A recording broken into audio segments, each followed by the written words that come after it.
Major breaking news tonight. Attorney General Sessions and President Trump have decided that it is in the best interest of the United States that FBI Director James Comey is fired. And that's where we are. James Comey has been fired. Reports state that he was giving a speaking engagement in Los Angeles for fellow FBI members, and during the during his speech, an announcement came across the screen behind him, and that's how he found out that he was fired. Also, there are reports from Los Angeles as he was en route back to his to the airport. We can presume that he was being followed. There was helicopters, local news helicopters, basically hovering over his entourage, his caravan. The reason behind his firing is interesting, to say the least. So this story is actually really happening on two levels. We're going to read all of the justifications, and we're going to give you the feedback that we've gotten from different lawmakers across the landscape, across party affiliations. We're going to discuss all of that. But then the real question is why. And so we're going to discuss what, but the real question is why. Why was he fired? We'll discuss that momentarily. Let me get this. All right, let's start here. Let's go with Deputy Attorney General Rod Rosenstein.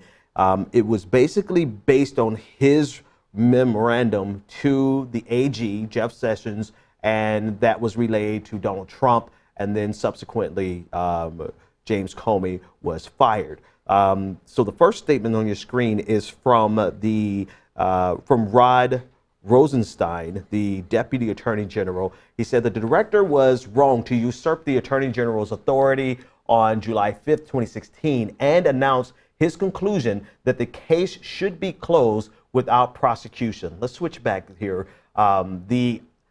Just to give you more context, James Comey is essentially fired because of Hillary Clinton's emails. That is the greatest irony. Considering that the email scandal, particularly the FBI's role, particularly James Comey's role, the email scandal, if it had any effect, it had a positive effect for the Trump administration. You have a lot of arguing voices, dissenting voices that disagreed to the scale of which the email entire fiasco had an effect on the election at all. Right? There are some statisticians who say that it did not. There are others that said that it did.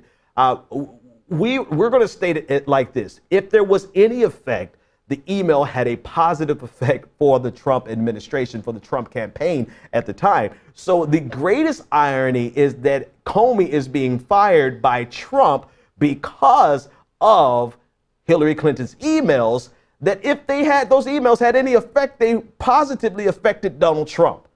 That is the greatest irony around this. So this is the entire premise of the firing. So let's go back to the statement from Deputy Attorney General Rod Rosenstein. He said the director was wrong to usurp the Attorney General's authority on July 5th, 2016, and announced his conclusion that the case should be closed without prosecution. It is not the function of the director to make such an announcement. At most, the director should have said the FBI had completed its investigation and presented its findings to federal prosecutors.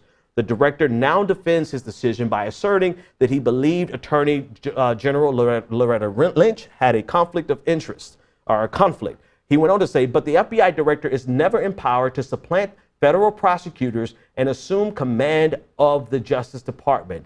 There is a well-established process for other officials to step in when a conflict requires the recusal of the Attorney General. He went on to say on July 5th, however, the director announced his own conclusion about the nation's most sensitive criminal investigation. They slid in a little politics there, without the authorization of a duly appointed Justice Department leaders. Finally, he said, compounding the error, the director ignored another longstanding principle. We do not hold press conferences to release derogatory information about the subject of a declined criminal investigation. Derogatory information sometimes is disclosed in the course of criminal investigations and prosecutions, but we never release it gratuitously.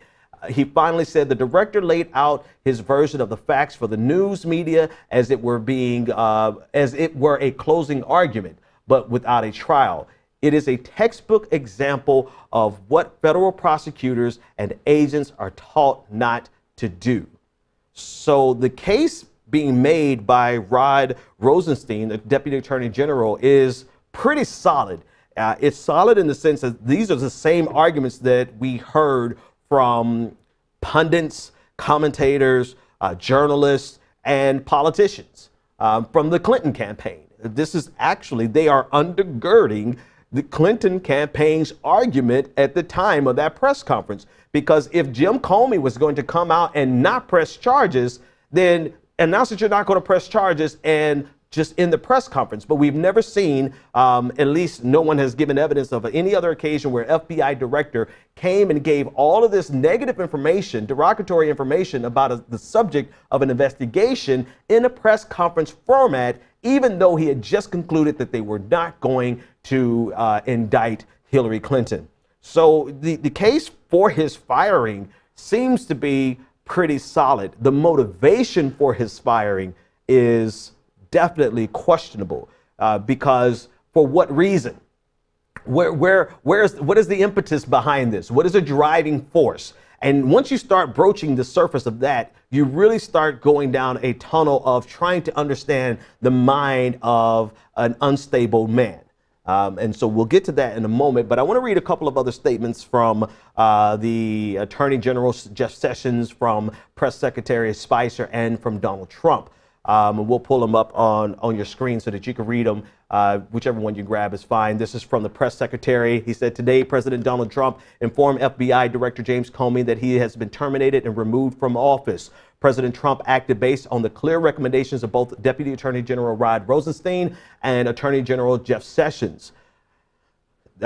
Statement directly from President Trump. He said, I have received letters from the Attorney General and the Deputy Attorney General recommending your dismissal as the Director of the Federal Bureau of Investigation. I have accepted their recommendation and you are hereby terminated and removed from office effective immediately. And finally, from Donald Trump, he said, and this is the paragraph here.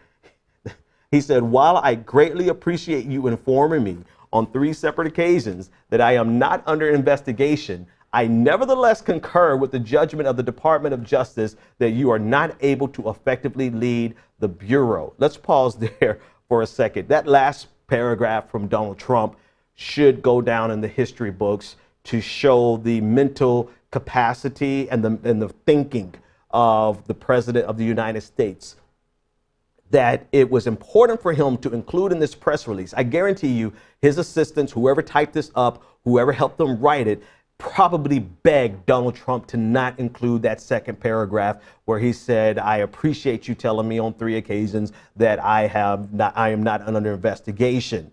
But Donald Trump, I'm quite sure, personally insisted that that would be the case, that would be inside of the statement.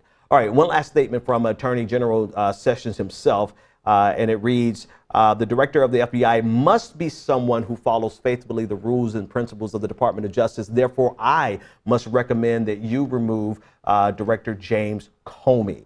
So, based on the memo from Deputy Attorney General Rod Rosenstein, this is iron. I mean, it's a good case. It's a good case for his firing. Why now? What is the implications? What's the impetus? What is the driving force? If I'm not mistaken, a few weeks ago, Donald Trump was asked, maybe 2 weeks ago, Donald Trump was asked about the job security of FBI Director Comey, and he kind of alluded and said, you know, there's still time. We'll see.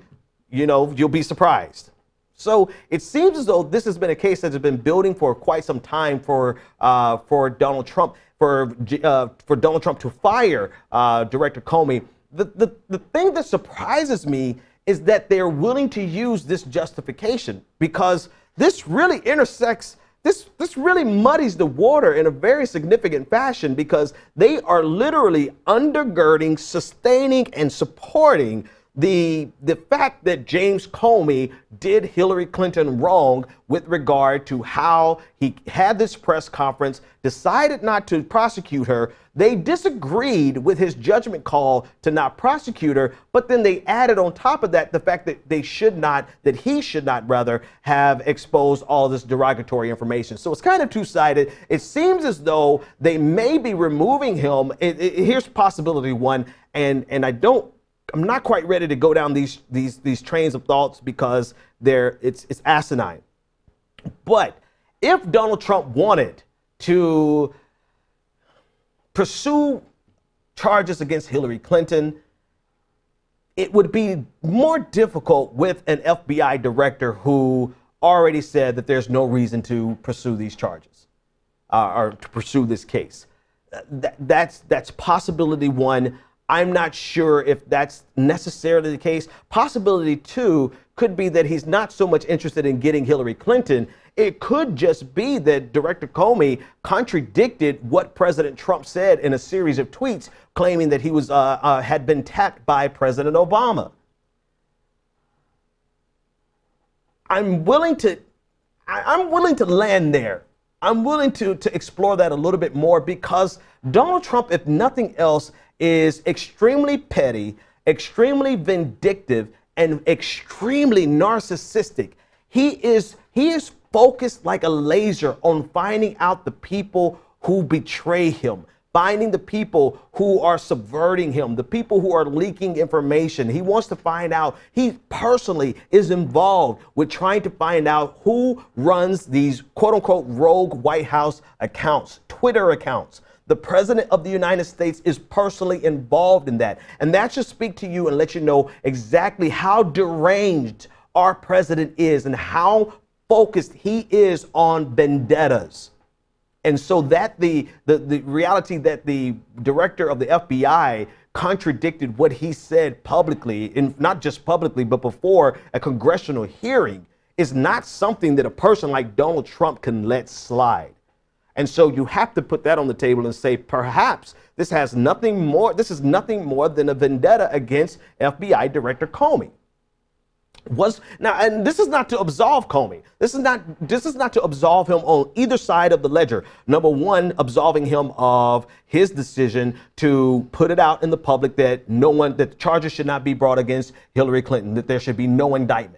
Right? This is not to absolve him of that decision, nor is it to absolve him of the fact that he had this press conference where he exposed all of this negative information, sullied the waters in a very significant way, such that it could have had a negative impact on the election.